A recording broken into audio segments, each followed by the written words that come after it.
Hello friends, we have with us Harnish Shah, who is Jhalawad Business Forum Secretary and Jhalawad Global Charitable Trust Trustee. So we will ask Harnish Bhai to give his opinion on what he thinks about Jhalawad Talash 3. This is unbelievable programme. અમે સવારે વહેલા આવી ગયા છીએ, અહીંયા જોયું બધાનો જે એન્થુઝિયાઝમ છે તમે જુઓ. સવારે 7:30 બોલાવ્યા હતા, એ પણ આફ્ટર ધ વર્લ્ડ કપ. બધા 1-2 વાગ્યા પહેલાં કોઈ સૂતું નથી અને બધા અહીંયા 7:30 ટચ હતા. જે કોર્ડિનેટર્સની જે એફેક્ટ છે એને આ લોકોને 115 different entries which is really unbelievable. બધાનું જે પાર્ટિસિપેશન છે, બધાએ જે ઇન્વોલ્વમેન્ટ છે અને કમ્યુનિટીને આપણે જે ટુગેધર રાખવાની જે ઈચ્છા છે, એ જ આ પર્ટિક્યુલર તલાશથી આપણો પ્રોગ્રામ કરી રહ્યું છે. Excellent work by everyone.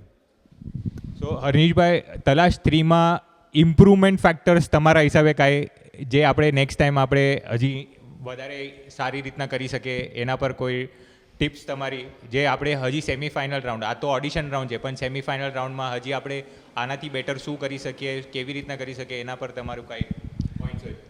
જો already everyone is putting there 110%. બધા લોકો જે કામ કરી રહ્યા છે, જે રીતે એફર્ટ આપી રહ્યા છે, બધા 110% કામ કરી રહ્યા છે. વેન્યુ પણ એક્સિલન્ટ છે. એવું નથી કે ઘણીવાર શું વેન્યુના ઇશ્યુઝ આવતા હોય. વેન્યુ એક્સિલન્ટ છે, આપણા કોર્ડિનેટર્સનું કામ એક્સિલન્ટ છે, આપણા જે કન્વીનિયર્સ છે એનું કામ એક્સિલન્ટ છે. હું ખાલી એટલું કહીશ કે જે બધાની એફર્ટ છે એ રંગ લાવી રહી છે, જે અત્યારના પ્રોગ્રામમાં પણ દેખાઈ રહ્યું છે. ફર્ગેટ અબાઉટ સેમિફાઇનલ અને ફાઇનલ, હજી એ તો વધારે ઇમ્પ્રુવમેન્ટ થશે જ, આનાથી બેટર એન્ડ બેટર. અને ફાઇનલમાં તો આપણો જે હોલ છે, વેન્યુ છે, excellent with a huge capacity. બરાબર છે. એટલે આઈ વિલ નોટ સે કે આની અંદર ઇમ્પ્રૂવ કરવાની જરૂર છે, પણ આપણે અત્યારે 115 પર અટકેલા છીએ because of the time constraint. આપણો સૌથી મોટો પ્રોબ્લેમ થાય છે, આપણે સવારે 7:30 ચાલુ કરીએ છીએ, સાંજે 4 વાગે પતશે તો પણ આપણે બધી એન્ટ્રીઓ માણ પતશે, બિકોઝ જે પ્રમાણે ચાલી રહ્યું છે કદાચ 6 વાગ્યા હોત તો બેટર હતું.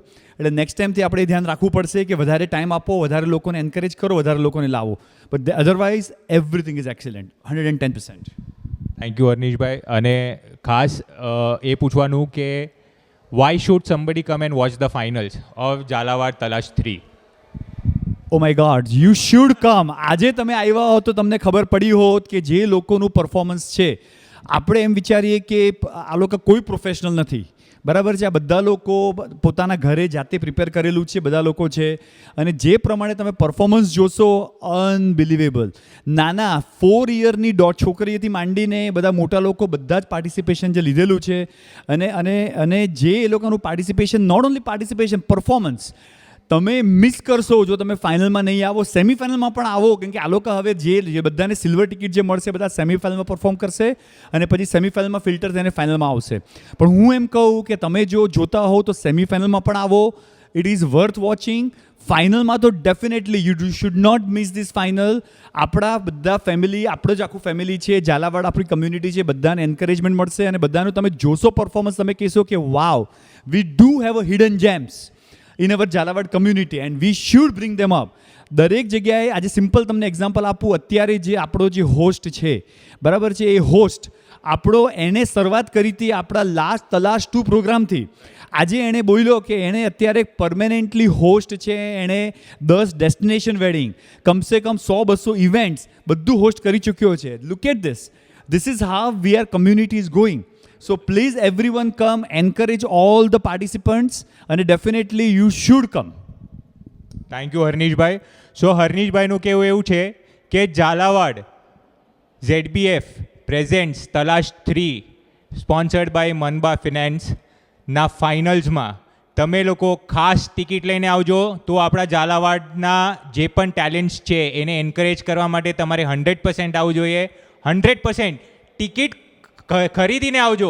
ફ્રીમાં ટિકિટની એક્સપેક્ટેશન નહીં રાખતા, ખરીદીને આ ટેલેન્ટને પ્રોત્સાહન દેવા માટે 100% આવજો. Thank you very much. Thank you. Great.